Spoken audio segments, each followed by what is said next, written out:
आकाशवाणी मुंबई. राजश्री आगाशे प्रादेशिक बातम्या देत आहे. ठळक बातम्या. महाडच्या चवदार तळे सत्याग्रहाच्या शताब्दी वर्ष सोहळ्याला प्रारंभ. खरीप हंगामासाठी खतांची उपलब्धता वाढवण्याच्या दृष्टीनं बोली प्रक्रियेची सरकारकडून पूर्तता. ऑर्लिन्स मास्टर्स बॅडमिंटन स्पर्धेत तन्वी शर्मा, ईशा राणी बरुआ आणि मालविका बनसोड या तिघींची एकेरीच्या उपांत्यपूर्व फेरीत धडक. आणि राज्याच्या अनेक भागात अवकाळी पावसाचा फटका, 9 जिल्ह्यांना ऑरेंज अलर्ट. भारतरत्न डॉ. बाबासाहेब आंबेडकर यांनी चवदार तळं सर्वांसाठी खुलं करण्यासाठी केलेल्या सत्याग्रहामुळे केवळ महाराष्ट्राचाच नाही तर देशाचा इतिहास बदलला. या सत्याग्रहाच्या माध्यमातून बाबासाहेबांनी देशात समतेची जाणीव रुजवली, असं मुख्यमंत्री देवेंद्र फडणवीस यांनी आज महाडमध्ये म्हटलं आहे. चवदार तळे सत्याग्रहाच्या शताब्दी वर्षाला आजपासून सुरुवात झाली. त्यानिमित्त मुख्यमंत्री देवेंद्र फडणवीस, केंद्रीय मंत्री रामदास आठवले, सामाजिक न्याय मंत्री संजय शिरसाट, मंत्री भरत गोगावले, अदिती तटकरे, उदय सामंत यांनी बाबासाहेबांना अभिवादन केलं. यावेळी चवदार तळे जलशुद्धीकरण प्रकल्प आणि परिसर सुशोभीकरण प्रकल्पाचं भूमिपूजन मुख्यमंत्र्यांच्या हस्ते झालं. याच कार्यक्रमात जातीय अत्याचारांमुळे मृत्यू झालेल्यांच्या वारसांना थेट शासकीय सेवेतल्या नियुक्तीपत्रांचं वितरण प्रातिनिधिक स्वरूपात मुख्यमंत्र्यांच्या हस्ते झालं. चवदार तळे सत्याग्रहाचं शताब्दी वर्ष, महात्मा ज्योतिबा फुले यांचं जन्मद्विशताब्दी वर्ष आणि संत गाडगेबाबा यांची 150वी जयंती याच वर्षात असल्यानं हे वर्ष महाराष्ट्र सरकारनं समता आणि समरसता वर्ष म्हणून साजरं करण्याचा निर्णय घेतल्याचं मुख्यमंत्र्यांनी सांगितलं. चवदार तळ्याच्या सुशोभीकरणाचं कामही सरकारनं हाती घेतल्याचं मुख्यमंत्र्यांनी यावेळी सांगितलं.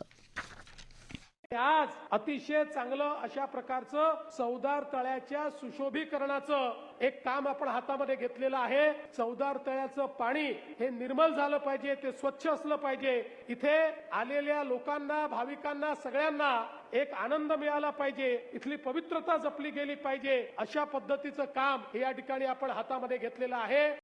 चवदार तळ्याजवळच्या बाबासाहेबांच्या पुतळ्याला अभिवादन करण्यासाठी मोठ्या संख्येनं जनसागर लोटलाय.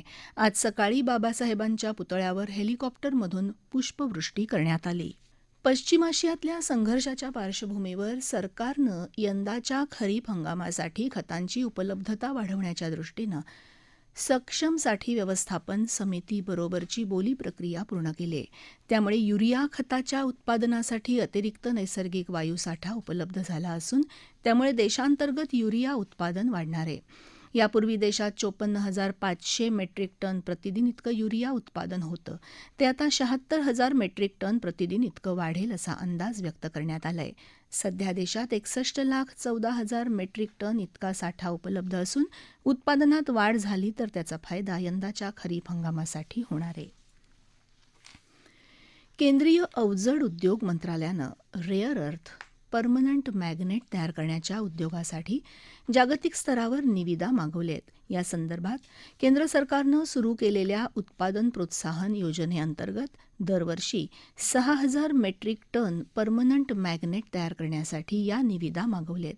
केंद्रीय सरकारी खरेदी पोर्टलमार्फत ही निविदा प्रक्रिया ऑनलाईन राबवली जाणार आहे.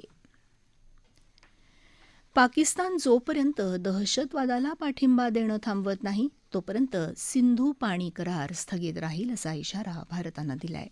दहशतवादाचं केंद्र बनलेल्या पाकिस्ताननं सिंधू पाणी करारासंदर्भात बोलण्यापूर्वी आधी माणुसकी जपावी असे खडे बोल संयुक्त राष्ट्रातले भारताचे स्थायी प्रतिनिधी पी हरीश यांनी सुनावलेत.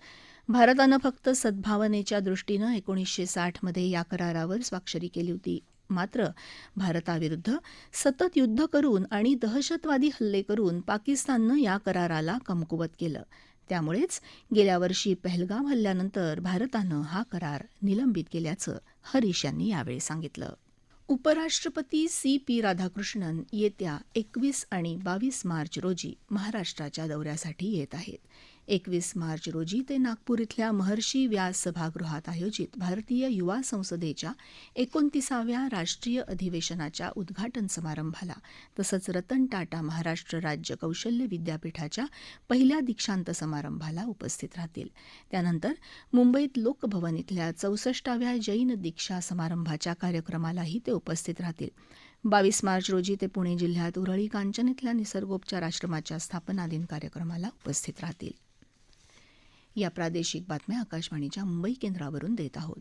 आकाशवाणी मुंबईच्या एअर न्यूज मुंबई या फेसबुक पेजवर आपल्याला दिवसभर महत्त्वाच्या बातम्या वाचता येतील. प्रादेशिक बातमीपत्रात आपलं पुन्हा एकदा स्वागत.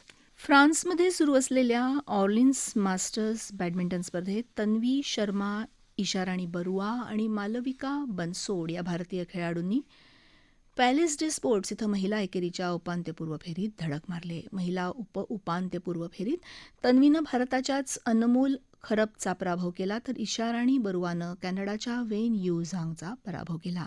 आणखी एका सामन्यात मालविका बनसोडनं मलेशियाच्या वोंग लिंग चिंगला हरवलं. पुरुष दुहेरीत अर्जुन मदाथिल रामचंद्रन आणि हरिहरन अमसा करुणाकरन या जोडीनंही उपांत्यपूर्व फेरीत प्रवेश केलाय. पुरुष एकेरीत मात्र आयुष शेट्टीला जपानच्या युदाई ओकीमोतोकडून पराभव स्वीकारावा लागला. केंद्र सरकारच्या मत्स्योत्पादन प्रोत्साहन योजनेत एकात्मिक जलाशय विकासासाठी राज्य सरकारनं कोकणासह राज्यभरातल्या 34 जलाशयांची निवड केली आहे. राज्यातल्या जलाशय आणि सरोवरांमध्ये जलचर आणि माशांच्या उत्पादनाला प्रोत्साहन देणं आणि साठवणीसाठी शीतगृहांची साखळी तयार करणं यावर सरकारचा भर आहे. त्यासाठी प्रधानमंत्री मत्स्य संपदा योजनेअंतर्गत रायगड, रत्नागिरी आणि सिंधुदुर्ग जिल्ह्यांमध्ये मिळून 198 शीतगृहांना मंजुरी मिळाली. केंद्रीय मत्स्योत्पादन मंत्री राजीव रंजन सिंग यांनी राज्यसभेत एका प्रश्नाच्या उत्तरात ही माहिती दिली. मध्य रेल्वे मार्गावर मुलुंड आणि ठाणे दरम्यान बांधण्यात येणाऱ्या रेल्वे स्थानकाला शिवसेना नेते दिवंगत आनंद दिघे यांचं नाव देण्याच्या मागणीला पाठिंबा देणारा ठराव आज ठाणे महापालिकेनं एकमतानं मंजूर केला. ठाणे आणि मुलुंड दरम्यान प्रवास करणाऱ्या प्रवाशांच्या संख्येत वाढ झाल्यामुळे हे स्थानक बांधण्याचा निर्णय रेल्वेनं घेतल्याचं ठाणे महापालिकेनं आपल्या प्रसिद्धीपत्रकात म्हटलंय. सीमाशुल्क विभागाच्या हवाई गुप्तचर पथकानं मुंबईतल्या छत्रपती शिवाजी महाराज आंतरराष्ट्रीय विमानतळावर गेल्या मंगळवारी केलेल्या कारवाईत सुमारे 64 कोटी रुपये किमतीची गांजाची तस्करी उघडकीला आणली. या प्रकरणी 4 जणांना अटक झाली असून त्यांना 14 दिवसांची न्यायालयीन कोठडी देण्यात आली. आज जागतिक चिमणी दिन आहे. चिमण्यांच्या घटत असलेल्या संख्येबद्दल जागृती निर्माण करण्यासाठी 2010 सालापासून भारतातल्या नेचर फॉर रेव्हर संस्था आणि इकोसिस ॲक्शन फाउंडेशन यांनी एकत्रितपणे हा दिवस सुरू केला. राज्याच्या अनेक भागात अवकाळी पावसानं काल हजेरी लावली. नाशिक जिल्ह्याच्या अनेक भागात काल सलग दुसऱ्या दिवशी पावसानं हजेरी लावली. काही भागात वादळी वाऱ्यासह गारपीट झाली. अवकाळी पावसामुळे गहू आणि कांदा पिकाचं नुकसान झालं. अकोला जिल्ह्याच्या अकोट तालुक्यात सावरा परिसरात काल जोरदार गारपीट आणि अवकाळी पावसानं हजेरी लावली. पावसामुळे गहू आणि कांदा पिकाचं मोठं नुकसान झालं. आंबा, टरबूज आणि खरबूज या फळ पिकांनाही गारपिटीचा तडाखा बसल्यामुळे शेतकऱ्यांचं नुकसान झालं. बुलडाणा जिल्ह्यात काल रात्री वादळी वाऱ्यासह जोरदार पाऊस पडला. देऊळगाव, साकर्शा परिसरात गारपिटीमुळे पिकाचं नुकसान झालं.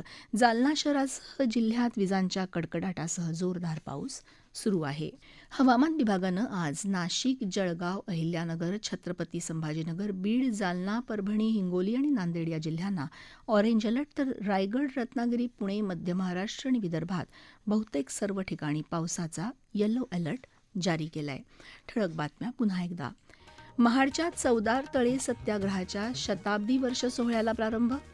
खरीप हंगामासाठी खतांची उपलब्धता वाढवण्याच्या दृष्टीनं बोली प्रक्रियेची सरकारकडून पूर्तता. ऑर्लिन्स मास्टर्स बॅडमिंटन स्पर्धेत तन्वी शर्मा, ईशाराणी बरुआ आणि मालविका बनसोड या तिघींची एकेरीच्या उपांत्यपूर्व फेरीत धडक. आणि राज्याच्या अनेक भागात अवकाळी पावसाचा फटका, 9 जिल्ह्यांना ऑरेंज अलर्ट. याबरोबरच आकाशवाणी मुंबई केंद्रावरचं हे प्रादेशिक बातमीपत्र संपलं. पुन्हा भेटूया संध्याकाळी 5 वाजता आकाशवाणी मुंबईच्या पुढच्या बातमीपत्रात. नमस्कार.